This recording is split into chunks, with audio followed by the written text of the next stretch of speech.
Everyone, welcome to back to my channel. আশা করছি তোমরা সবাই খুব খুব ভালো আছো। আমিও ভালো আছি। আজকের ব্লগটা নিয়ে আপনাদের কাছে হাজির আমি মিতু। আপনারা সবাই কেমন আছেন? আশা করছি খুব ভালো আছেন। মামার বাড়িতে চারপাশে অনেক রকমের ফল ফুলের গাছ, এগুলো সব আমার দাদুর হাতে। এই যে আতা গাছটা দেখছেন, এটাও আমার দাদুর হাতে। পেঁপে গাছ, লেবু গাছ, অনেক রকমের ফল ফুলের গাছ। এখানে তুলসী গাছ, এগুলো সব আমার দিদার হাতে যত্ন করা। ফুলের গাছ, খুব সুন্দর সুন্দর ফুল হয়েছে, আর ফুল কিনতেও হয় না। দাদু দিদার বাড়িতে অনেক রকমের ফুল ফলের গাছ, আর আমি সেগুলো ডালাগুলো নিয়ে চলে যাই আমার বাড়িতে লাগাবো বলে। আর মাঠের পাশেই আমাদের বাড়ি।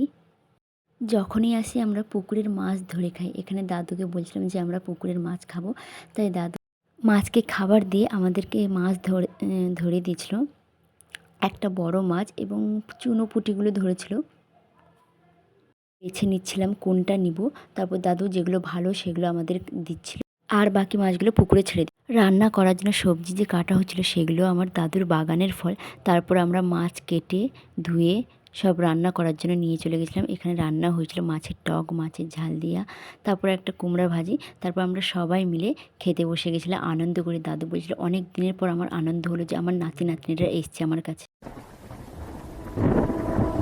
একজনের ছবি